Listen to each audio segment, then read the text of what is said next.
بسم اللہ الرحمن الرحیم، السلام علیکم ورحمۃ اللہ وبرکاتہ۔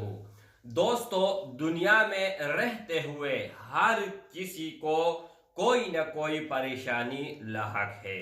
دنیا میں رہتے ہوئے ہم ہر کام کے لیے کوشش کر رہے ہیں، اپنے بچوں کا مستقبل بنا رہے ہیں، اپنا خود کا مستقبل بنا رہے ہیں، جو بھی فیصلہ کر رہے ہیں، جو بھی کام کر رہے ہیں، سوچ سمجھ کے کر رہے ہیں۔ ہر قدم اٹھانے سے پہلے 1000 بار سوچتے ہیں کہ اس میں ہمارا نقصان نہ ہو، اس میں ہمیں شرمندگی نہ ہو۔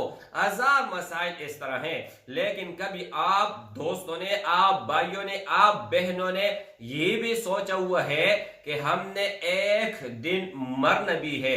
ایک سیکنڈ جب یہ ٹک ٹک سوئی نہیں کر رہی، 3 سوئیاں ہوتی ہے گھڑی کے اندر، جو سیکنڈ والے سوئی ہیں وہ ٹک ٹک نہیں کر رہی، اصل میں بجائے کٹ کٹ کٹ کر رہی ہے۔ کیا مطلب یہ ہے کہ یہ سیکنڈ آپ کی زندگی سے نکل گیا، دوبارہ مرنے دم تک نہیں آئے گا، اور ایک سیکنڈ، ایک لمحہ آپ کو قبر کے نزدیک لا رہا ہے۔ ٹھیک ہے، جب سے آدمی پیدا ہوتا ہے اس وقت سے لے کر مرنے دم تک یہ قبر کی طرف جا رہا ہے، آہستہ آہستہ۔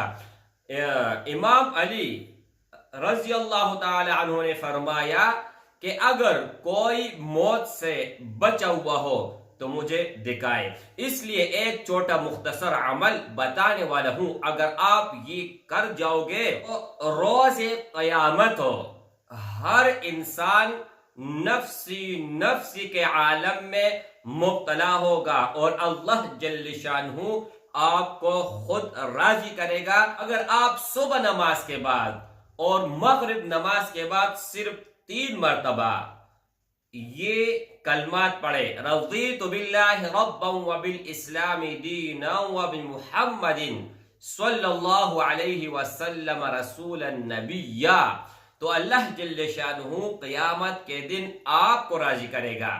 یعنی جو بھی اس کو پابندی کے ساتھ صبح نماز کے بعد اور مغرب نماز کے بعد پڑھے گا تو اللہ جل شانہ اس ہی کو راضی کرے گا۔ ابو داؤد اور ترمذی میں یہ روایت درج ہیں۔ السلام علیکم ورحمۃ اللہ وبرکاتہ۔